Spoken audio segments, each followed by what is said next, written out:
Hello friends, welcome to tutor classes. आइए शुरू करते हैं आज की क्लास। देखिए कि ये जो क्लास है ये हम मॉडर्न हिस्ट्री का पार्ट है। मराठास और वॉर के बारे में हम लोग इसमें पढ़ेंगे कि कैसे एक टाइम के बाद जब मुगल लोगों की जो पावर थी वो कम हो रही थी और मराठास लोग थे जो वो बहुत जल्दी से अपने राज को बढ़ा रहे थे, और कैसे एक टाइम के बाद उन्होंने पूरे जो मुगल थे उनको ओवर पावर कर लिया था। एक तरह से वो किंग मेकर की तरह एक्ट करने लगे थे। थर्ड बैटल ऑफ पानीपत में कैसे इनकी पावर कम हुई, इसी बारे में हम लोग पूरा इसमें पढ़ेंगे। तो आइए शुरू करते हैं। देखिएगा एक बार मोटे से समझ लीजिएगा ओवरव्यू इसमें था क्या। मुगल और मराठास के बारे में, ठीक है। मुगल और मराठा ये दोनों एक टाइम पे मेजर एनिमी हुआ करते थे, ठीक। जो मुगल के उस समय रूलर थे वो थे हमारे औरंगजेब, ठीक। और जो हमारे मराठास के रूलर थे वो थे उस समय शिवाजी।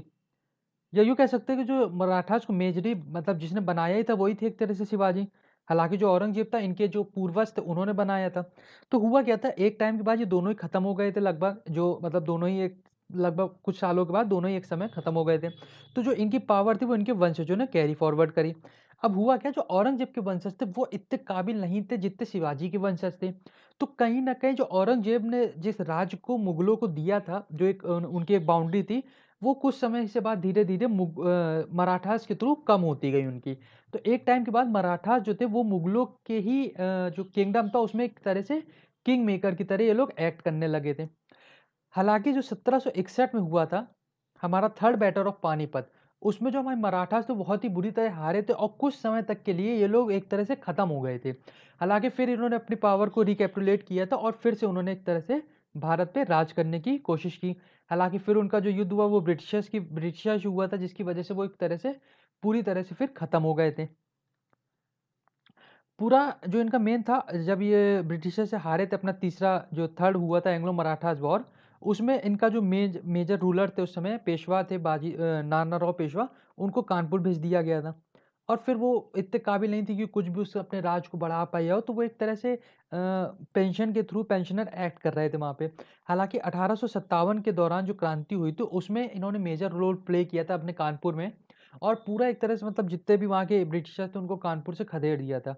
हालांकि 1857 में जॉन निकलसन द्वारा इनको हरा दिया गया था और फिर इनको ये लोग कहीं भाग गए थे, उस समय मिले नहीं थे। उसके बाद से पूरी तरह से मराठा खत्म हो गए थे।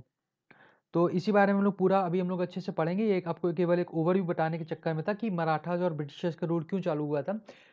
मराठाज और ब्रिटिशर्स का जो वॉर था वो इसलिए चालू हुआ था क्योंकि मराठाज डोमिनेटिंग पावर में थे, वो अपनी बाउंड्री बढ़ा रहे थे और ब्रिटिशर्स को भी आना था भारत पे एक तरह से राज करने के लिए। तो जो मराठास थे वही उनके डायरेक्ट एनिमीज थे, ठीक। ये देखिएगा एक टाइम पे क्या हुआ था, एक सेकेंड। ये ये देखिए एक टाइम पे ये जो देख रहे हैं ना, पूरा इतना जो है मराठाज ने अपने आप को स्थापित कर लिया था इतने पूरे में। और यहीं पे धीरे धीरे अब ब्रिटिशर्स भी आ रहे थे। तो कहीं ना कहीं जो डायरेक्ट इनके एनिमी थे वो था इनके मराठा। ये देखिए दिल्ली भी जो है यहाँ पर आता था, यहाँ भी एक तरह से इन्हीं का ही वो हो गया था पूरी तरह से रूल। और ये हमारा पानीपत जहाँ पे 1761 में थर्ड बैटल ऑफ पानीपत की लड़ाई लड़ी गई थी, ठीक है। तो ये केवल एक आपको ओवरव्यू था समझाने के लिए कि हम लोग क्या पढ़ेंगे, उसका जो बेस पॉइंट था वो बताने के लिए। आइए शुरू करते हैं आज की क्लास। ये देखिए मराठा जो मुगल का जो रिलेशन था पहले उसको समझते हैं। देखिए by the middle of 18 century, मतलब कि ये आप समझ लीजिए कि 1750 के दौरान लमसम जो लाहौर में थे, और वो इस समय अपनी पावर को एक तरह से कंसोलिडेट करने की सोच रहे थे मुगलों के ऊपर, ठीक। जो भी मतलब क्योंकि वो लोग साउथ से आते थे और अब उनको नॉर्थ पूरा करना था, और नॉर्थ किसके अंदर था, मुगलों के अंदर। तो एक तरह से अब वो अपनी पावर को पूरा कंसोलिडेट करने की सोच रहे थे मुगलों के ऊपर। In the court of Mughal they were playing in the role of king maker. हालांकि अब उनकी पावर इतनी मजबूत थी कि कोई भी जो मुगलों के वंशज थे वो उनको रोक नहीं पा रहे थे। तो कुछ टाइम के बाद जो है ये लोग एक तरह से किंग मेकर का रोल वहां पे प्ले करने लगे थे। To the third battle of Panipat 1761, in which they were defeated by Ahmad Shah Abdali, changed the situation. They regrouped, regained their strength with। अब देखिए हुआ क्या था, मराठा मैंने अभी आपको पहले मैप पे बताया कि एक तरह से पूरे भारत में इन्हीं लोगों का राज हो गया था। मुगलों के कोर्ट में भी ये लोग किंग मेकर की तरह एक्ट करने लगे थे। हालांकि जो 1761 जिसमें ये संधि हुई थी कि यदि मुगलों पे कोई भी बाहरी जो सेना है वो हमला करेगी तो मराठाज उनको बचाएंगे। तो जब अहमद शाह अब्दाली जो कि एक ईरानियन एम्पायर थे, जब इन्होंने हमला किया था मुगलों के ऊपर, तब मराठास ने ट्रीटी के तहत मुगलों को बचाने के लिए लोग गए और जो बैटल लड़ा गया था वो हमारा लड़ा गया था पानीपत में। हालांकि इस बैटल में ये लोग हार गए थे और फिर ये लोग बहुत ही ज़्यादा कमज़ोर हो गए थे। हालांकि कुछ टाइम के बाद इन्होंने अपनी स्ट्रेंथ को रीग्रुप किया था और फिर से एक तरह से ये लोग मेजर पावर उभर के आए थे। Bajirao one consider greatest of all the Peshwas had started a confederacy of prominent Maratha chiefs to manage the rapidly expanding। अब देखिए हुआ क्या था कि पहले धीरे धीरे जो है मराठास के जो थे वो पेशवा आने लगे थे, ठीक, पेशवा का रूल होने लगा था। तो अब हुआ क्या, जब ये लोग पूरे भारत में फैलने लगे तो एक तरह से इन लोगों की जो कंट्रोलिंग पावर थी वो कम हो रही थी, क्योंकि जैसे जैसे राज बढ़ रहा था वो एक तरह से सेंट्रल पावर की तरह एक्ट नहीं कर पा रहे थे।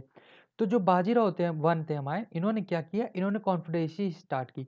कॉन्फिडेंसी मतलब कि जो कुछ पावर्स थे जो इन्हीं मराठास के थे, जैसे हमारे होलकर हो गए, सिंधिया हो गए और ये पेशवा हो गए, इन सबको मतलब 4 से 5 ग्रुप में बांट दिया और इनको राज दे दिया कि इस बाउंड्री तक आप लोग राज करेंगे और मराठा किंगडम को बढ़ाएंगे।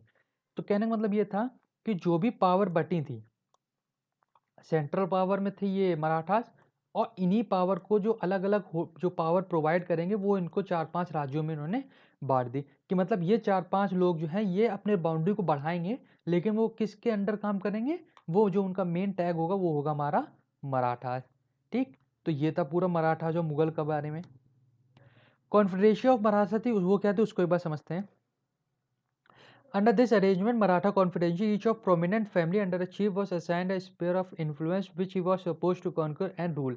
तो मैंने अभी आपको बताया था कि इन्हों जो कॉन्फिडेंसी थी इन्होंने मराठास को एक तरह से अलग अलग ग्रुप में बांट दिया था और उन ग्रुप को एक एक बाउंड्री और एक एक रीजन दे दिया था कि इस रीजन में आपको मराठास की पावर को और बढ़ाना है, जो भी उससे एडजॉइनिंग बाउंड्री वहाँ पे अपने जो मराठास है उनको बढ़ाना है।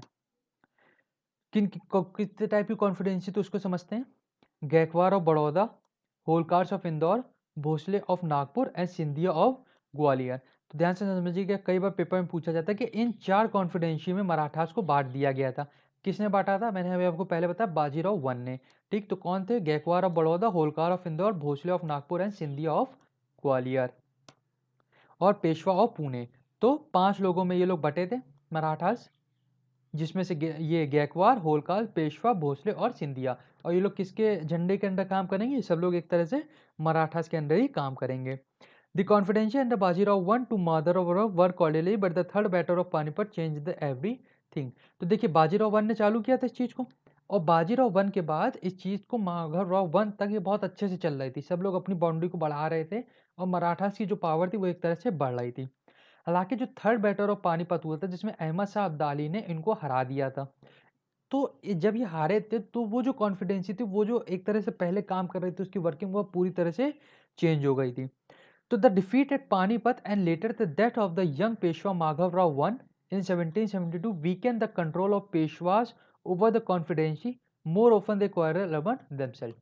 तो 1761 में जो पेशवा के मेन रूलर थे उस समय जो माघव राव वन, हालांकि माघवराव मेन रूलर नहीं थे, ये थे एक तरह से उनके वंशज, लेकिन उस युद्ध में ये हार गए तो अब इनके जो आने वाली जनरेशन थी वो थोड़ी वीक हो गई थी और पूरे मराठास का जो मेन थे वो थे हमारे पेशवा। तो जब पेशवा की पावर कम हो गई तो जो अलग अलग पार्टों में बटे हुए थे ये अपनी ही अपना एक नया वो बनाने लगे कि अब हम मेन इसके रूलर हैं और हम लोग पेशवा के अंदर काम नहीं करेंगे।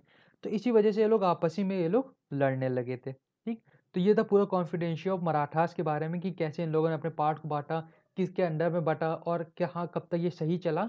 तो बाजीराव वन ने इसको बांटा था, माधवराव वन तक ये एकदम सही चला, तो उसके बाद ये लोग आपस ही में लड़ने लगे थे। अब इनका डिस्प्यूट ब्रिटिशर से कैसे चालू हुआ इसके बारे में समझते हैं। देखिएगा, the Marathas and the English crash trash for political supremacy. तो जो मराठास और इंग्लिश थे वो 3 बार आपस में लड़े थे और लड़े क्यों थे, अपनी अपनी सुप्रीमेसी दिखाने के लिए। और इनकी जो लड़ाई हुई थी उसको क्या बोला गया, वो बोला गया Anglo Maratha war. The English emerge victorious. तो फाइनली जो इंग्लिश थे वही एंग्लो मराठा वॉर में आखिरी में जीत के उभर के आए थे। The cause of this conflict was the in order. तो देखिए कॉज ब्रिटिशर्स की कोई भी कॉज नहीं हुआ करती थी, उनकी केवल एक कॉज थी अपनी बाउंड्री को बढ़ाना और उसमें जो मराठा थे हमारे वो भी अपनी बाउंड्री को बढ़ा रहे थे।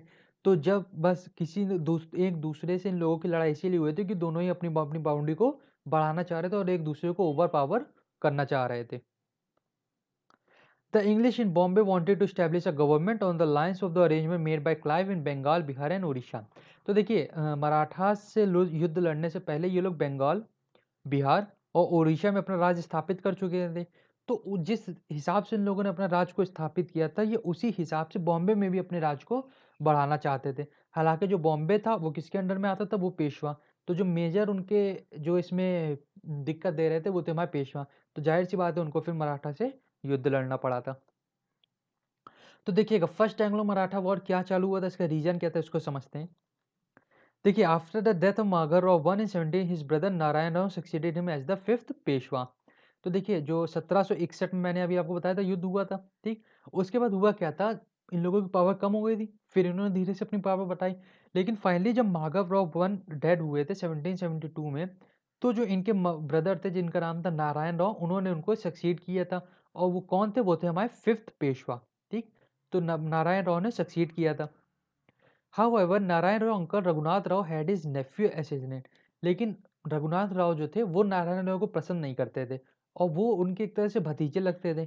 तो फाइनली उन्होंने क्या किया, अपने भतीजे को मार दिया और अपने आप को घोषित कर दिया कि हम जो है एक पेशवा है। हालांकि वो उसके लीगर हायर नहीं थे, जो लीगर हायर थे वो माधव राव का भाई था जो थे हमारे नारायण राव। हालांकि उनके जो अंकल थे रघुनाथ राव, उन्होंने उनको मार दिया था। तो फाइनली अब जो पेशवा की गद्दी पे काबिज हो गए थे वो थे हमारे Raghunath Rao. Narayan Rao widow Gangabai give birth to a son after his husband death. तो नारायण राव क्या थे, नारायण राव तो बन गए थे पेशवा, लेकिन इनको मार दिया गया था। लेकिन जो उनकी विडो थी जिनका नाम था गंगाबाई, उन्होंने उनके लड़के को जन्म दिया था जिनका नाम रखा गया था सवाई, ठीक। The new born infant was name Sawai Madhavrao and he was legally the next Peshwa. अब भाई जब नारायण राव जिसके पिता चले गए, लेकिन जब उसका बेटा है, तो फाइनली जो उसका बेटा था सवाई माधवराव, वो इस गद्दी का उत्तरदायी उसके पास आना चाहिए था।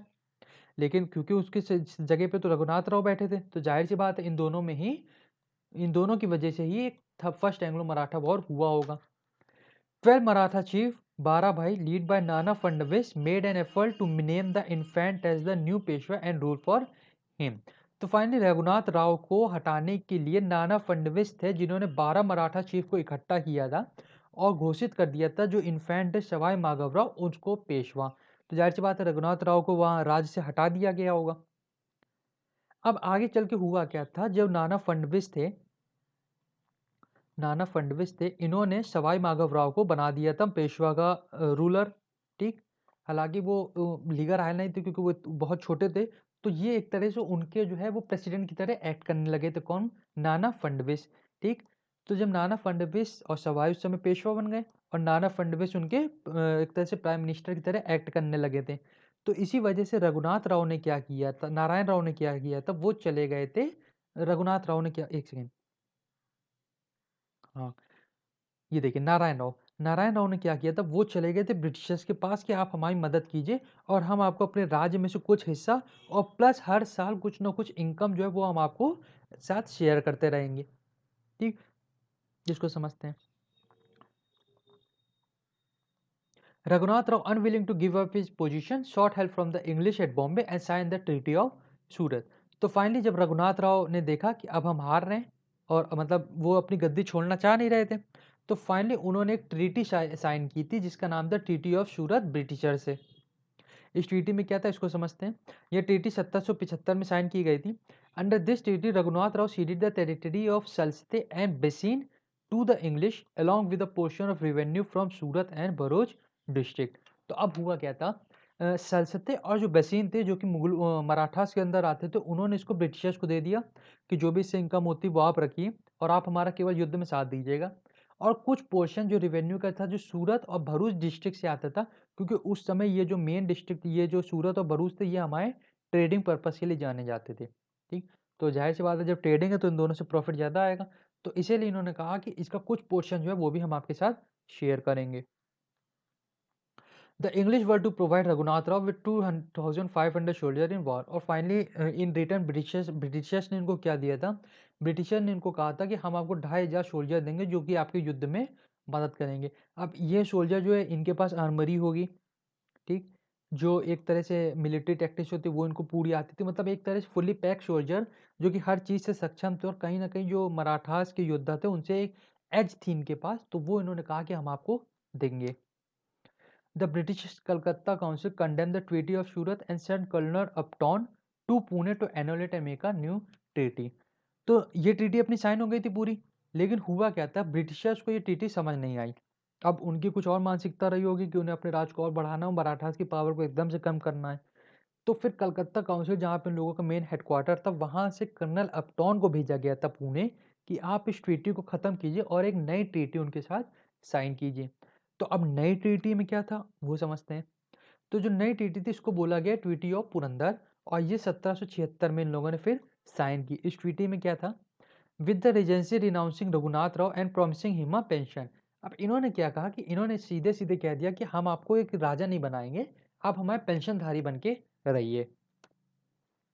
The Bombay government rejected this and gave refugee to Raghunath Rao. लेकिन बॉम्बे की गवर्नमेंट ने क्या कहा कि नहीं, हम इस ट्रीटी को नहीं मानते हैं और हम एक तरह से जो पूरा जो मदद है वो रघुनाथ राव को प्रोवाइड कराएंगे। तो finally in 1777 Nana Ferdinand violated his treaty with the Calcutta Council by granting the French a port on the west coast। तो फाइनली ये सब चल रहा था, इनको लगा कि अब मराठास हमारे अंडर में आ गए, लेकिन एक्चुअली में फ्रेंच जो थे उन वो भी अब धीरे धीरे उभर रहे थे। तो नाना फडणवीस ने 1777 में क्या किया, फ्रेंच को एक पोर्ट दे दिया। और जब इन्होंने फ्रेंच को एक पोर्ट दिया तो कहीं ना कहीं जो इस ट्रीटी थी जिसमें ये कहा गया था कि अब आप हमारे ही पूरी तरह से अंडर में रहेंगे, तो ये एक तरह से वॉयलेट हो गई। हालांकि नाना फडणवीस उस समय मराठास के, तो वो जो इनसे तो ट्रीटी साइन की नहीं थी, वो तो रघुनाथ राव ने की थी।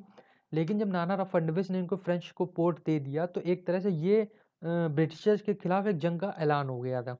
तो फाइनली इनका ये जो एक एक्ट था, इसी वजह से ब्रिटिशर्स ने इनके ऊपर हमला किया। अब हमला किया क्या उसके बारे में समझते हैं। The English retaliated by sending a force towards Pune. तो फाइनली जब उन्होंने फ्रेंच को एक पोर्ट दे दिया था, इसी की वजह से फिर ब्रिटिशर्स ने एक आर्मी सेंड की अपनी पुणे में इनसे लड़ने के लिए। अब इसमें पार्टीज कौन थी उसको समझते हैं। मराठास के साथ थे हमारे महाराजी सिंधिया, और जो इंग्लिश के साथ थे वो थे हमारे रघुनाथ राव, कर्नल कैलमैक, कर्नल गोडर्ड और कैप्टन पोप हेम। तो ये तीन जो थे इनके, ये थे एक तरह से इनके सेनापति। और जो मराठास के खिलाफ जिन्होंने गद्दारी की थी वो हमारे थे रघुनाथ राव। और मराठास के साथ जो मराठा के साइड से जो युद्ध लड़ रहे थे वो थे हमारे महाजी सिंधिया। तो समझते हैं, ये दो फेसों में लड़ा गया था। फेज वन को समझते हैं। The English and Marathas army met on the outskirts of Pune. तो फाइनली पुणे के बाहर इन लोगों की लड़ाई हुई थी। तो the Marathas army had a larger number of soldier than the English, the latter had highly superior ammunition and cannons. Cannons तोपे, एम्यूनिशन मतलब शस्त्र। तो मराठास की आर्मी, जाहिर सी बात है उनके पास बहुत ज़्यादा सैनिक थे अंग्रेजों के मुकाबले, लेकिन जो ब्रिटिशर्स थे उनके पास एम्यूनिशन और जो तोपें थी वो काफ़ी एक अच्छी क्वालिटी की थी और उनसे ज़्यादा कई राउंड फायर कर सकती थी एक बार में। However, the Marathi army was commanded by a brilliant general named Mahaji Scindia. हालांकि जो मराठा आर्मी थी उसको कौन कमांड कर रहा था, वो हमारे कमांड कर रहे थे Mahadji Scindia. Mahadji rule the English army into the ghat near Talegaon and trapped English from all side. तो महाजी सिंधिया ने क्या किया, एक टैक्टिस अपनाई। उस टैक्टिस में क्या था कि आर्मी को माउंटेन के साइड बुलाया। माउंटेन साइड मतलब जो माउंटेन पासेज होते थे, क्योंकि पूरा पुणे जो एक तरह से वेस्टर्न घाट्स में बसा हुआ है, तो इन्होंने उस पहाड़ी साइड इनको बुलाया। और जब वो लोग पहाड़ी साइड आ गए तो उनको चारों तरफ से घेर लिया था। मतलब कैसे समझिए, जैसे ये हमारे पहाड़ है, ठीक, अब यहाँ से ये पास गया तो इन्होंने धीरे धीरे पीछे हट के इधर से बुलाया, और जब ये इधर से आ गए तो इन्होंने पूरा पहाड़ और आगे की तरफ से इनको घेर लिया था। They attack the English English supply base at Khopoli. अब इंग्लिश की जो सप्लाई हो रही थी वो खोपली, इन्होंने एक तरह से अपना वो हम लोग कहते हैं ना बैकअप बना लेते, वहाँ पे इन्होंने बना लिया था अपना खोपली पे। तो जो मराठास थे वहाँ पे भी इन लोगों ने अटैक कर लिया था इंग्लिश के लिए। तो finally the Marathas also utilize scorched earth policy, burning farmland and poisoning wells. तो हुआ क्या था, जहाँ पे ये लोगों का बेस कैंप हुआ करता था ब्रिटिशर्स का, वहाँ पे इन्होंने स्कॉच अर्थ पॉलिसी अपनाई थी। स्कॉच अर्थ पॉलिसी क्या होता है, इसमें जो वहाँ के खेत होते हैं जहाँ से इनको अनाज जाता था उसको जला देते थे। अब जला देंगे तो कहीं ना कहीं जो ऑक्सीजन का लेवल है वो भी दिक्कत देगा, धुआं धुआं हो जाएगा, और जिससे अनाज मिलता वो भी पूरा डैमेज हो जाएगा। और फिर इन्होंने वेल में जो था वो जहर घोल दिया था, ताकि जो भी ये लोग पानी पिए तो उससे ये लोग खत्म हो जाए। तो हर तरफ से एक तरह से इस युद्ध में ब्रिटिशर्स के खिलाफ ही जा रहा था ये। तो finally as the English began to withdraw to Talegaon, the Marathas attack forcing them to retreat to the village of Wadgaon. तो फाइनली जब ये तलेगांव के पास जाने लगे थे तब मराठास ने इन पे हमला कर दिया हर तरफ से। जब हर तरफ से हमला किया तो इनको फोर्स किया कि आप वदेगांव की तरफ जाएं। मतलब कि इन्होंने तलेगांव की तरफ इनको बुलाया और फिर इनको चारों तरफ से घेर के इनको मारना चालू किया। फिर ब्रिटिशर्स ने पीछे हटना चालू किया विलेज वडगांव की तरफ। Now the English army was surrounded from all sides by the Marathas and cut off from food and water supply. तो फाइनली अब इस युद्ध में क्या हुआ था कि जो ब्रिटिशर्स थे उनको चारों तरफ से घेर लिया गया था। जहां से तलेगांव की तरफ से जब ये लोग पीछे हट रहे थे तो वहां से भी मराठास आ रहे थे। फिर जब ये लोग बेस कैंप पहुंचे तो वहां मराठास पहले से कैप्चर कर चुके थे। तो कुल मिला के अब चारों तरफ से ब्रिटिशर्स को घेर लिया था मराठास ने। और finally the English surrender by mid January 1779 and sign the treaty of Wadgaon. तो फाइनली जब वडगांव में इनको चारों तरफ से घेर लिया तो अब इनके पास एक ही ऑप्शन था, मरना। और ब्रिटिशर मरने से बहुत डरते थे। ये बात नहीं बताई गई लेकिन ब्रिटिशर मरने से बहुत ज़्यादा डरते थे। तो फाइनली इन्होंने ट्रीटी ऑफ वडगांव साइन की। वो कब साइन की? 1779 में। ट्रीटी ऑफ वडगांव में क्या था? This treaty force the Bombay government to relinquish all territory acquired by English in 1775। अब इस ट्रीटी में क्या था कि ब्रिटिशर्स को सारी ही टेरिटरी वापस करनी पड़ेगी मराठास को, जो 1775 से इन्होंने ले रखी है। ठीक। अब इस युद्ध का फेज 2 चालू हुआ। उस फेज 2 में क्या था उसको समझते हैं। वॉरेन हेस्टिंग जो थे, तो गवर्नर जनरल थे बंगाल के, उन्होंने इस वडगांव ट्रीटी को हटाया कि हम इस ट्रीटी को नहीं मानते। और इन्होंने बहुत ज़्यादा नंबर ऑफ सोल्जर्स भेज दिए थे कर्नल गोडार्ड के अंडर में। ही कैप्चर्ड अहमदाबाद इन 1779 एंड बसीन इन 1780। अब फाइनली कर्नल गोडार्ड ने क्या किया? 1779 में अहमदाबाद और 1780 में बसीन को कैप्चर कर लिया था। Another Bengal detachment led by captain Popham. अब हुआ क्या था, जब वॉरेन हेस्टिंग ने देखा कि अब हम पूरी तरह से हार चुके हैं, तो अब हमें जो भी करना पड़ेगा वो उसमें सोल्जर जो बहुत ज़्यादा होने चाहिए और प्लस जो पॉलिसी होनी चाहिए वो उनकी मल्टीपल लेवल पे होनी चाहिए। तो जो पहले लेवल की पॉलिसी थी उनकी जिम्मेदारी दी गई कर्नल गोडार्ड को, जिन्होंने अहमदाबाद और बसीन कैप्चर किया। और जो दूसरी जिम्मेदारी दी गई वो दी गई कैप्टन पोपहैम को, जिन्होंने ग्वालियर कैप्चर किया। In February 1781, the English under General Kamek finally defeated Scindia at Sipri। और जो तीसरी पॉलिसी, जो तीसरा इन्होंने भेजा था वो भेजा था जनरल कैमैक के अंदर। और फाइनली इन्होंने सिंधिया को सिपरी पे हरा दिया था। और जो सिंधिया थे वो इस समय मेजर जो थे जनरल पेशवा के, वो एक्ट कर रहे थे। ठीक। तो फाइनली जब सिंधिया इस युद्ध में हारे तो पूरी तरह से मराठा जो थे उनकी हार हो गई। Scindia propose a new treaty with Peshwa and the English. उस तो अब सिंधिया ने क्या कहा? सिंधिया ने एक ट्रीटी प्रपोज की क्योंकि अब वो लोग हार चुके थे पूरी तरह से।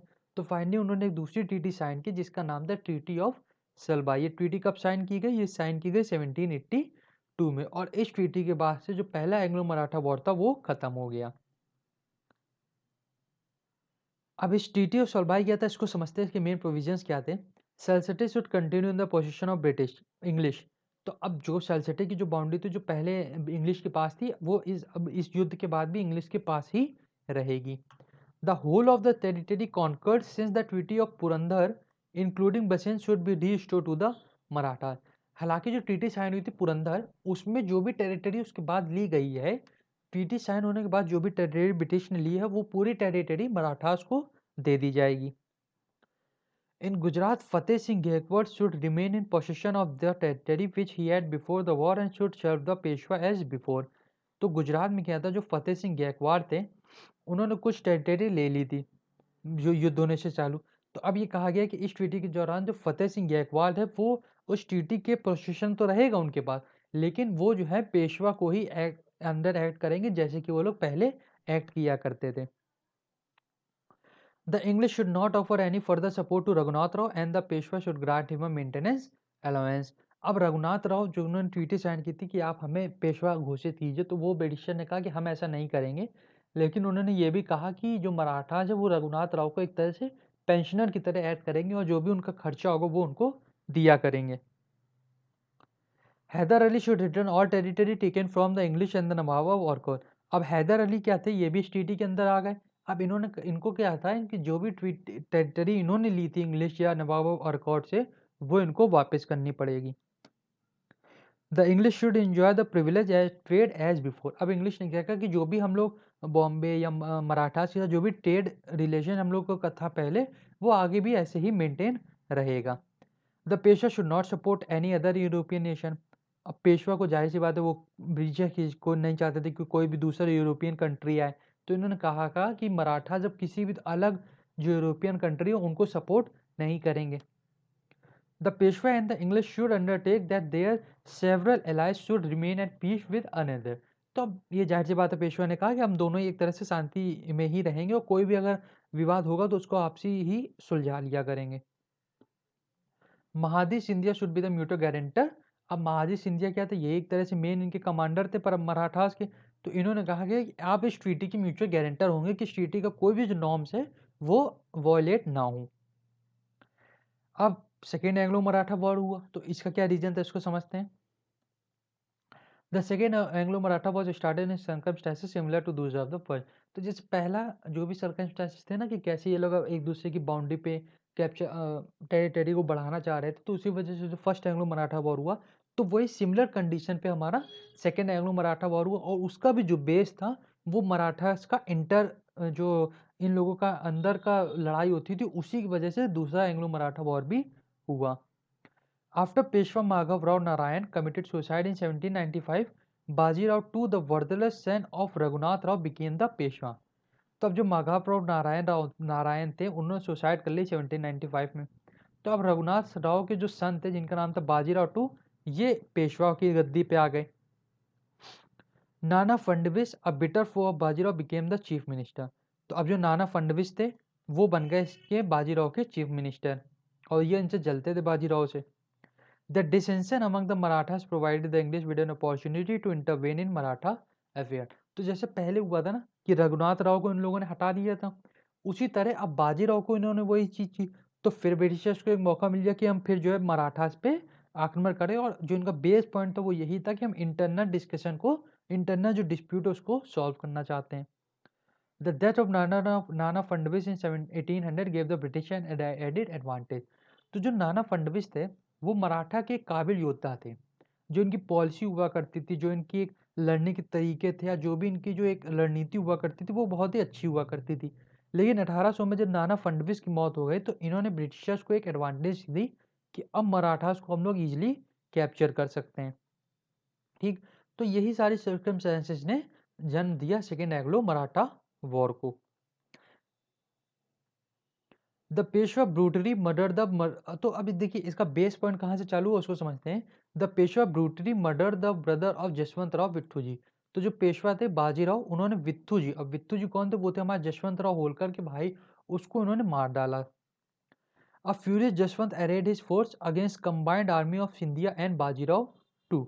अब जसवंत को भाई ये चीज खराब लगी कि उन्होंने मेरे भाई को क्यों मारा, तो उन्होंने अपनी फोर्स को इकट्ठा किया और हमला कर दिया सिंधिया और बाजीराव टू पे। The turmoil continued and on October 25, 1802, Jaswant defeated the army of Peshwa and Scindia decisively at Hadaspur near Poona. देखिएगा इसको समझ लीजिएगा एक बार, ये कई बार एग्जाम में पूछा गया हडासपर पे कौन सा युद्ध हुआ था। तो हडासपर में जो युद्ध हुआ था वो होलकर और सिंधिया और पेशवा के बीच हुआ था, जिसमें होलकर जो थे वो जीते थे। होलकर की आर्मी कौन कंट्रोल कर रही थी, जसवंत राव होलकर, और पेशवा की आर्मी कौन कंट्रोल कर रही थी, हमारे बाजीराव टू और सिंधिया। इन दोनों में युद्ध हुआ था जिसमें ये लोग हार गए थे। तो फाइनली अब जशवंतराव होलकर जीत गए थे, और इन्होंने विनायक राव जो कि सन ऑफ अमृत राव थे, उन्होंने इनको पेशवा सीट पे बिठा दिया। A terrified Bajirao fled to Bassein where on the December 31 1802 he signed a treaty with the English. तो फाइनली जैसे रघुनाथ राव ने ब्रिटिशर से ट्रीटी साइन की थी, उसी तरह अब बाजीराव टू ने ब्रिटिशर से एक ट्रीटी साइन की जिसका नाम था ट्रीटी ऑफ बसिन। ये कब साइन हुई, ये हमारे 31 दिसंबर 1802 को साइन की गई। इस युद्ध में पार्टीज कौन थी उसको समझते हैं। जसवंतराव होलकर थे मराठास की तरफ, और ब्रिटिशर्स की तरफ थे बाजीराव टू और आर्थर वेलेस्ली। ठीक, युद्ध कैसे चालू हुआ उसको समझते हैं। सबसे पहले ट्रीटी ऑफ बसीन साइन हुई थी। अब इस ट्रीटी में के नॉर्म्स क्या थे उसको समझिएगा। To receive from a company a native infantry 6000 troops with the usual proportion of feed. अब देखिए इन्होंने क्या कहा, जाहिर सी बात है जब ये ब्रिटिशर्स के पास गए तो उनसे क्या मांगेंगे, उनसे मांगेंगे सैनिक। सैनिक में क्या था कि 6000 से सैनिक कम नहीं होने चाहिए, और प्लस जो भी सैनिक आए उनके पास एम्यूनिशन कैनन भरपूर मात्रा में होना चाहिए ताकि वो लोग मराठास को हरा पाए। To cede to the company territory yielding an income of 26 lakh. अब बाजीराव टू ने कहा कि हम आपको ऐसी टेरिटरी देंगे जिनकी जो इनकम है 26 लाख से कम नहीं होगी। जो सूरत की सिटी थी, जो कि एक मेजर पोर्ट की सिटी थी, वो भी इन्होंने ब्रिटिशर्स को दे दी। To give up all claim for chauth on the Nizam domination. अब जो चौथ ये लोग निज़ाम से लेते थे, इन्होंने कहा कि हम वो चौथ भी निज़ाम से नहीं लिया करेंगे, क्योंकि निज़ाम जो थे वो ब्रिटिशर के फ्रेंड बन गए थे उस समय। To accept the company arbitration in all differences between him and Nizam और द गैकवर। अब जो गैकवर और बड़ौदा थे और जो निजाम थे, इनसे यदि कोई भी मतभेद होगा आगे चल के मराठास को, तो जो ब्रिटिशर्स है वो एक तरह से आर्बिट्रेटर ऐड करेंगे, और जो भी ब्रिटिशर्स रूल मतलब जो रिजल्ट देंगे वही रिजल्ट इन लोगों को फॉलो करना पड़ेगा। नॉट टू कीप इन, और ये पुरानी ट्रीटी की किसी भी यूरोपियन को मराठास ये लोग सपोर्ट नहीं करेंगे, केवल ब्रिटिशर्स को सपोर्ट करेंगे। To subject his relation with other state to control the to control of the इजर। अब जाहिर सी बात है, जब कोई भी रिलेशन किसी और से होगा नहीं, और जो आपसी रिलेशन है, जो आपसी स्टेट्स हैं, उनके जो भी रिलेशन है, उन सबको ओवर मैनेज कौन करेगा, वो करेंगे हमारे ब्रिटिशर्स। तो एक तरह से जो मराठास थे उनको इस ट्रीटी ने बहुत ही कमज़ोर बना दिया था, कि ना ही वो किसी अदर टेरिटरी में कैप्चर कर सकते हैं, ना ही वो निज़ाम से चौथ ले सकते हैं, ना ही वो किसी भी स्टेट पे कुछ भी अगर युद्ध लड़ेंगे तो उन्हें ब्रिटिशर से पहले पूछना पड़ेगा। तो इस ट्रीटी के साइन के बाद क्या हुआ? अब युद्ध हुआ। युद्ध कैसे हुआ उसको देखते हैं। After the Peshwa accepted the subsidiary alliance, Scindia and Bhosle attempted to save Maratha independence.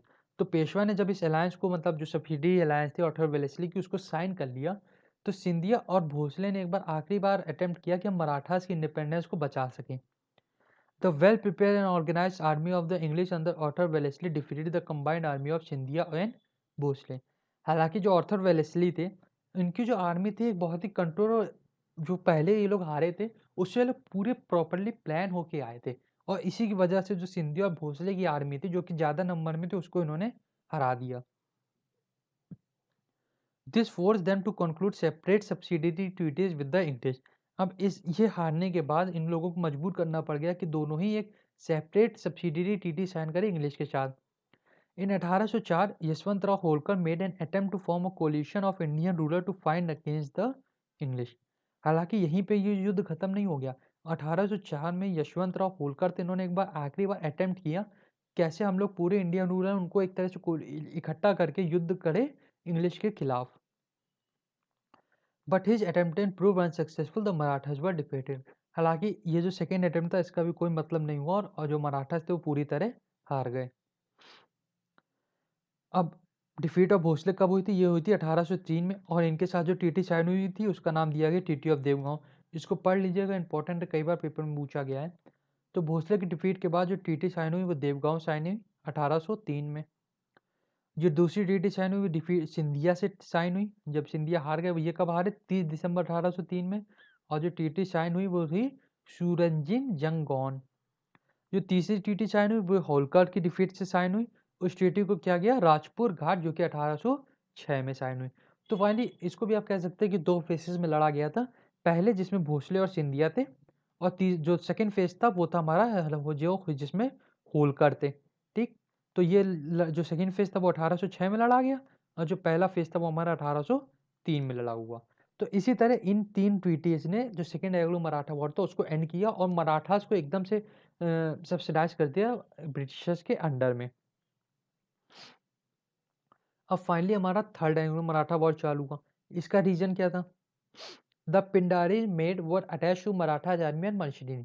देखिएगा, पिंडारी जो थे ये एक तरह से सोल्जर हुआ करते थे मराठास के अंदर। अब मराठास के अंदर सोल्जर जो थे वो क्या करते थे? वो छापामार युद्ध पे लड़ते थे, वो लूटपाट करते थे। तो एक तरह से पिंडारीज को जो हम लोग डकैत भी बोल सकते हैं।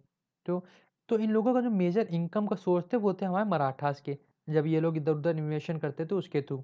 लेकिन जब मराठास को ब्रिटिशर ने अपने अंडर में ले लिया, तो मराठास की जो पावर थी और वो किसी भी दूसरी टेरिटरी को कैप्चर नहीं कर सकते थे। तो एक तरह से जो पिंडारी थे वो हो गए थे अनएम्प्लॉय हमारे। ठीक। अनएम्प्लॉय हो गए थे। तो इसी एम्प्लॉयमेंट को मिटाने के चक्कर में when the Marathas became when the Pindaris could not, तो फाइनली जब मराठास वीक हो गए तो इनको एम्प्लॉयमेंट मिल नहीं पा रहा था। एज अ कॉन्सिक्वेंस इसी अनएम्प्लॉयमेंट को मिटाने के लिए एक दूसरी टेरिटरी पे हमला करने लगे और उनसे जो खजाना लूटने लगे थे। कई बार इन्होंने ऐसी टेरिटरी भी कैप्चर करने की कोशिश की जो कि इंग्लिश के अंडर आती, तो ज़ाहिर-सी बात है फिर इन्होंने इंग्लिश के एक तरह से डायरेक्ट रिवेंज लेने के लिए किया कि अब हम आपसे युद्ध लड़ना चाहते हैं। तो ये सब देखते हुए इंग्लिश ने मराठास को चार्ज किया कि आप पिंडारिस को शेल्टर क्यों दे रहे हैं? Pindari's leader like Amir Khan and Karim Khan surrendered while Chitu Khan fled into the jungle. तो फाइनली अब इंग्लिश आर्मी ने जो थे पिंडारिस को उनके खिलाफ मतलब एक पॉलिसी अपनाई कि इनके योद्धाओं को हम लोग पकड़ेंगे। तो इसमें से आमिर खान और करीम खान थे, इन्होंने सरेंडर कर दिया था, लेकिन जो चित्तू खान थे ये जंगलों में भाग गए थे। The Treaty of Bessems wounded the feelings of other Marathas leader as an absolute surrender of independence. तो जो ट्रीटी ऑफ बेसिन इन लोगों ने साइन की थी, इसमें इन लोगों की जो भी पावर थी वो इन लोगों को सरेंडर करनी पड़ गई थी कि अब कोई भी मराठा जो है वो दूसरी टेरिटरी पे नहीं कैप्चर कर पाएंगे। अगर निज़ाम या नवाब ऑफ आर्कोट में कोई भी मतभेद होगा तो जो उसका आर्बिट्रेशन है वो ब्रिटिशर एक तरह से आर्बिट्रेटर एक्ट करेंगे और उनका जो डिसीजन होगा वही इन लोगों को मानना पड़ेगा। तो जो उनकी इंडिपेंडेंस थी वो एक तरह से पूरी खत्म हो गई थी। Lord Hastings' action taken against the Pindaris was seen as transgression of the sovereignty of Marathas। और लॉर्ड हेस्टिंग का जो एक्शन था पिंडारिस के खिलाफ वो एक तरह से मराठास के लिए बहुत ही खराब था कि वो एक तरह से पूरे ही तरह से मराठास को खत्म करना चाह रहे थे। तो यही जो सर्कमस्टांसेस थे जिन्होंने मोटिवेट किया कि अब हम लोगों को एक बार आखिरी फुल फ्लेजेड उसमें युद्ध लड़ना पड़ेगा ब्रिटिशर्स के खिलाफ। तो फिर मराठास की कॉन्फिडेंसी बनी और एक तरह से जितने भी मराठास थे वो इकट्ठे हो गए। उसमें कौन-कौन थे? वो थे हमारे Holkar of Indore, Peshwa Pune, Appa Saheb of Nagpur. ये तीनों ने ब्रिटिशर्स के खिलाफ जंग छेड़ दी। उस समय ब्रिटिशर्स के कमांडर कौन थे? वो थे हमारे लॉर्ड हेस्टिंग। ये देखिए बुरी सी शक्ल वाला ये लॉर्ड हेस्टिंग। अभी ये युद्ध कैसे चालू है इसको समझते हैं। The Peshwa attack the British residency at Poona. तो ये इस बार इन्होंने पूरी प्रॉपर प्लानिंग की। हमेशा ब्रिटिशर्स करते थे लेकिन इस बार पे इन लोग मराठास ने पूरी प्लानिंग की और पहला जो है इन्होंने ब्रिटिश रेसिडेंसी पे हमला किया जो कि पुणे पे थी। अप्पा साहेब of Nagpur attack the residency at Nagpur और Holkar made preparation for the war. तो इन दोनों ने जो भी हमला किया इस पूरी वॉल की प्रिपरेशन जो बनाई थी वो किसने बनाई थी? होलकर ने। ये एक बहुत ही काबिल योद्धा थे। But by then the Marathas had lost almost all those elements which are needed for the growth of power। हालांकि अब इतने टाइम के बाद ना मराठा पूरी तरह से टूट चुके थे। जो इनकी सेना थी, जो इनके पास तलवारें थी, वो इतनी अच्छी क्वांटिटी में नहीं थी जो ब्रिटिशर्स के खिलाफ थी। और उस समय मराठा सब कम भी हो गए थे। जो पहले क्वांटिटी थी वो अब इतनी क्वांटिटी उनके पास नहीं थी। The political and the administrative condition of all Maratha state were confused and inefficient। तब जब मराठास को एक तरह से मतलब अनपावर ओवर कर चुके थे ब्रिटिशर कि अब वो कुछ भी नहीं लड़ सकते, तो धीरे धीरे वो लोग कम होने लगे थे क्योंकि उनके पास जो सेना थी उनको पैसे देने के लिए, खर्चा करने के लिए पैसे थे ही नहीं। तो अब उनकी जो पावर थी वो धीरे धीरे कम हो रही थी और जो सेना थी उनकी कम होती गई थी। After the death of Jaswant Rao Holkar, Tulsi Bai, the Holkar favorite mistress, came to the helm of affair in Pune। तो जसवंत राव होलकर था जिन्होंने पेशवा पे राज करना चालू कर दिया था। जब ये खत्म हो गया तो उनकी वाइफ थी तुलसी बाई जो कि मिश्रेश इनकी थी, वो पुणे को अब एक तरह से चला रही थी। The Bhosle at Nagpur and the Scindia at Gwalior had also became weak. तो देखिए ये सब कहने का मतलब ये था कि जो भी मराठास की कॉन्फ्रेंसी बनी थी कि हम लोग इनके खिलाफ एक युद्ध लड़ेंगे कोलिशन में, वो कोई भी पावर इतनी मजबूत नहीं थी कि ब्रिटिशर्स को हरा पाए। So the English striking back vigorously succeeded in not allowing the Peshwa to exert his authority again on Maratha confederacy। तो फाइनली ये सब देखते ब्रिटिशर्स को अपॉर्चुनिटी मिली कि अब हम पूरी तरह से ही मराठा को ख़त्म कर दें और उनको पेशवा की गद्दी पे ना आने दें। तो यही सारी चीज़ें जो ब्रिटिशर्स आर्मी थी उन्होंने अपनी एक बहुत बड़ी क्वांटिटी में आर्मी तैयार की, उनको कैनन और अम्यूनिशन से भरपूर करके रखा कि अब जो है पेशवा को पूरा तरह से ख़त्म करना है। तो इस युद्ध का रिजल्ट क्या हुआ? The Peshwa was defeated at Khikri, Bhonsle at Sitabuldi and Holkar at Mahadipur.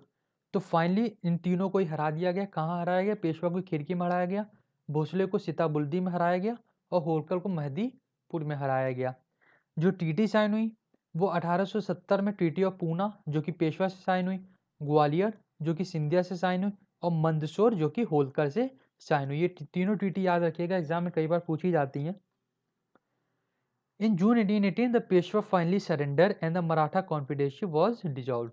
और फाइनली 1818 में जून में पेशवा ने सरेंडर किया और पूरी तरह से मराठास को खत्म हो चुके थे एक बार यहाँ से लोग। द पेशवाशिप वॉज एबॉलिश अब जब ब्रिटिशर पूरी ही तरह से एक तरह से मराठा को कैप्चर उन्होंने कर लिया, जो भी मराठा के किंगडम थे उनको कैप्चर कर दिया, तो कुल मिला के जून 1818 में जो पूरा भारत था प्रैक्टिकली वो अब आ गया इंग्लिश के अंदर। जो छोटे-मोटे राज्य थे उसकी कोई वैल्यू थी भी नहीं इतनी ज़्यादा। पेशवाशिप को इन लोगों ने अबॉलिश कर दिया था। जो पेशवा थे हमारे बाजीराव, उनको कानपुर में एक तरह से रिटेनर पेंशनर के तौर पे घोषित करके रखा गया था कि अब हम आपको पेंशन देंगे और आप कोई भी पावर मतलब जो अपना इन्फ्लुएंस है वो नहीं कर पाएंगे वहाँ पे। Pratap Singh, a linear descendant of Shivaji, was made ruler of a small principality Satara formed out of Peshwa dominance. तो अब जो वहाँ के पेशवा थे मेन जो कि बाजीराव थे उनको इन्होंने कानपुर भेज दिया। अब वहाँ के जो किंगडम था ताकि वहाँ के जो सेंटिमेंट है वो हर्ट ना हो, तो जो प्रताप सिंह थे जो कि शिवाजी के ही डिसेंडेंट थे, उनको एक छोटा सा राज्य जिसका नाम था सतारा वो इन्होंने दे दिया। इस वजह से ताकि ये लोग एक तरह से इनकी ऊपर बने रहे और जो वहाँ के जो अफेयर्स हैं उसको ये मैनेज करे ताकि ये कहीं न कहीं सीधे ब्रिटिशर्स के अंदर ना आए और ब्रिटिशर के ऊपर कोई प्रेशर ना हो इसको मेंटेन करने के। तो एक तरह से बहुत ही प्रैक्टिकली और बहुत ही शातिरता से उन्होंने पूरे चीज़ को सुलझाया कि हम लोग मराठास को ये मराठास हमारे विरुद्ध ना हो और इन्होंने पूरे मराठास का ही एक रूलर था जिसका नाम था प्रताप सिंह जो कि शिवाजी का डिसेंडेंट था, उसको एक प्रिंसिपैलिटी सतारा का बना दिया। और जो एक्चुअल पेशवा था बाजीराव उसको इन्होंने कानपुर भेज दिया था बिठूर में कि आप वहीं पे जाके बैठिए और आप एक तरह से पेंशनर हमारे एक्ट करेंगे। ठीक, तो ये था पूरा थर्ड एंग्लो मराठा और इसी थर्ड एंग्लो मराठा के बहुत से जो पूरे भारत का मेजर पोर्शन था वो हमारे ब्रिटिशर्स के अंडर आ गया था। मराठास हारे क्यों युद्ध इसको समझिएगा। हर चीज होने के बावजूद जो कि पूरे भारत में एक तरह से मेजर जो पावर थी डोमिनेटिंग वो मराठास थे, लेकिन फिर भी वो ब्रिटिशर से क्यों हारे जो कि बहुत ही कम क्वांटिटी में थे उसको समझिएगा। Due to the inept leadership. Inept leadership क्या होता था जो देखिए और भी जो युद्ध हुए थे ना ब्रिटिशर्स जीते इसीलिए थे due to their leadership quality. जो उनकी लीडरशिप थी वो अलग अलग, एक तो उनके पास कमांडर हुआ करते थे जैसे हमारे कॉर्नवालिस हो गए, ठीक, हेस्टिंग हो गए, तो ये सब ये बहुत ही काबिल योद्धा और ये नहीं कि केवल एक ही लोग किसी भी युद्ध को मैनेज करते थे। इनके कई सारे कमांडर एक साथ एक युद्ध में लड़ा करते थे जो कि हमारे जो भारत के राज्य थे उनमें कमी थी। मराठास की लीडरशिप में क्या कमी थी? The Maratha state was a despotic in character. इनका जो कैरेक्टर था ना वो एक तरह से डेस्पोटिक टाइप का था, मतलब कि डोमिनेटिंग पावर का था। जो भी इसका रूल वो हुआ करता था मानना वो एक तरह से डोमिनेटिंग पावर पूरी तरह से रखता था। The personality and character of the head of the state had a great bearing on the affair of the state। जो उनका हेड होता था ना उसका बहुत मेजर रोल हुआ करता था उस पूरे स्टेट को अफेयर करने के लिए कि अगर कमांडर अच्छा होगा तो सेना जो है वो अच्छा युद्ध लड़ेगी, क्योंकि सेना के पास खुद का दिमाग यूज करने के लिए कोई उनके पास पावर नहीं दी गई थी। लेकिन अगर यही कमांडर बेकार होगा तो जाहिर सी बात है सेना हारेगी। तो अनफॉर्चुनेटली जो लेटर मराठा लूडर थे जैसे कि Bajirao two, Daulat Rao Scindia and Jaswant Rao Holkar were worthless and selfish leaders. ये जो तीन लीडर थे ना इनको केवल अपने आप से मतलब था। हालांकि इसी के अपोजिट में जो इंग्लिश ऑफिसर थे जैसे कि एल्फिंस्टोन, जॉन मर्कन, ऑर्थर वेलेस्ली ये एक बहुत काबिल रूलर थे और ये लोग हर वो चीज करते थे जिससे इनका सेना का मनोबल बढ़े और ये लोग उस युद्ध में जीत के ही वापस आए, जो कि कहीं ना कहीं मराठास में नहीं हुआ करता था। ठीक, दूसरा पॉइंट क्या था? Defective nature of Maratha state. Maratha state का डिफेक्टिव नेचर क्यों था? The cohesion of the people and the Maratha state was not organic but artificial and accidental hence precarious. देखिए हुआ क्या था, जैसे ये लोग एक तरह से ना कोई किसी उस पर राज नहीं किया करते थे। ये लोग क्या थे, ये एक तरह से लुटेरे थे मराठा। तो अब सपोज जैसे एक पूना था, अब इन्होंने पुणे पे हमला किया तो अब पुणे को इन्होंने कैप्चर कर लिया, तो वहीं पे इन्होंने एक तरह से इसके लोग राजा बन गए। लेकिन जो यहाँ के अंदर के रहने वाले लोग थे वो इनको नहीं मानते थे, लेकिन क्योंकि कहीं ना कहीं ये लोग एक उस पोजीशन पे थे कि लोग इनको मतलब माने, इस वजह से मानते थे। तो कहीं ना कहीं जो इनकी पोजीशन थी वो एक एक्सीडेंटल पोजीशन इन लोगों की बन गई थी। There was no effort right from the days of Shivaji for a well thought of organized communal improvement, spread of education and unification of the people। तो फाइनली जो शिवाजी के ही टाइम से ऐसी कोई भी मेहनत नहीं की गई कि ये जो कम्युनिटी जहाँ पे इन्होंने कैप्चर किया है ये लोग उसको अपने साथ मिलाए, अपनी चीज़ उन पे बेचा, ऐसा कुछ नहीं था। वो एक तरह से पावर उन्होंने कंट्रोल कर ली बस। अब वो समझते थे कि ये सब हमारे अंडर है और ये सब हमको मानते हैं। ये जो चीज़ थी शिवाजी के टाइम से ही चली आ रही थी। The rise of the Marathas state was based on the religion national movement ये जो इनका जो एक तरह से मराठा की जो पूरी पावर थी ना, वो रिलीजन पे बेस्ड था कि हम मराठा हैं। जिस पे भी ये लोग कैप्चर करते तो उसको एक तरह से इम्पोस्ट करते थे कि आप भी मराठा बनिए। तो कहीं न कहीं ना एक तरह से लोगों के मन में इनके प्रति वो प्यार नहीं उमड़ पा रहा था जो अदर राज्यों में होता था। ये European power organise on the best pattern of the west, और पहले की जो यूरोपियन पावर थी उनको इन सबसे कोई मतलब था ही नहीं, लेकिन जो उनकी आर्मी थी वो पूरी ही प्रॉपर्ली मैनेज रहती थी, और जो भी उनके अंडर जो सेनापति या जो भी रहते थे वो उनकी एक आइडियोलॉजी रहती थी, जस्ट टू मेक विन। तो इसी तरह से जो इनकी मराठास और ये जो इनएप्ट लीडरशिप थी और जो डिफेक्टिव नेचर था, यही सब चीज़ें इनकी मेन जो है मराठास की हार का कारण बने थे। जो मेन इंपॉर्टेंट पॉइंट है उसको भी समझते हैं। Loose political setup. अब लूज़ पॉलिटिकल सेटअप का मतलब क्या था कि जो योद्धा, जो पेशवा, जो प्रेसिडेंशियलशिप, ये जब से थे, ये कहीं न कहीं अपनी पावर दिखाने की कोशिश करते थे।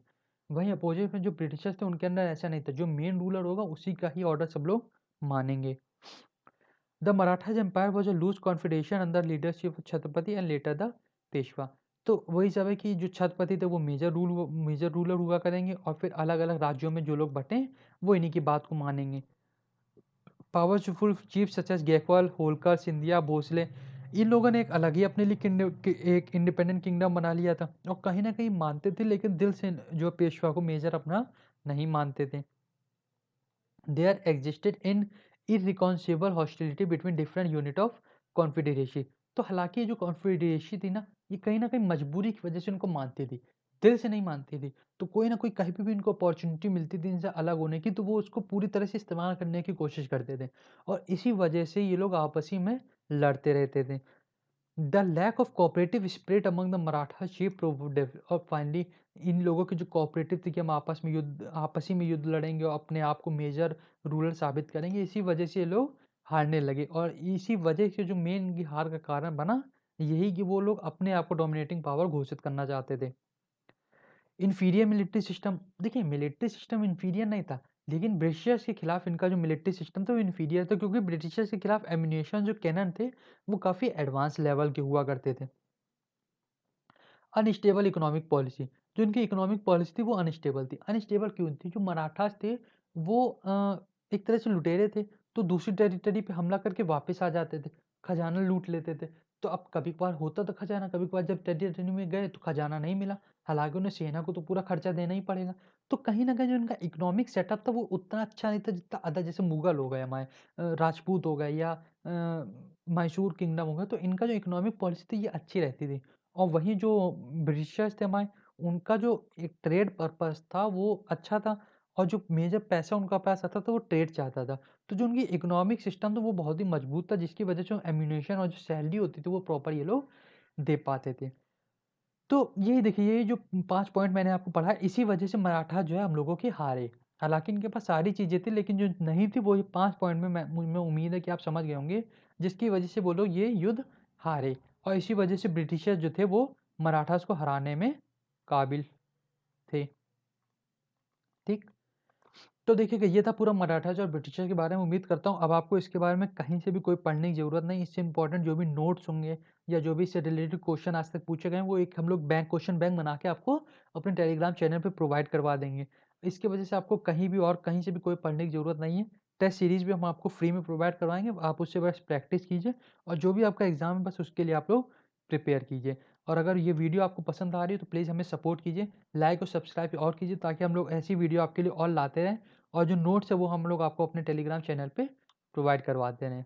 तो that's all for the day. Thank you.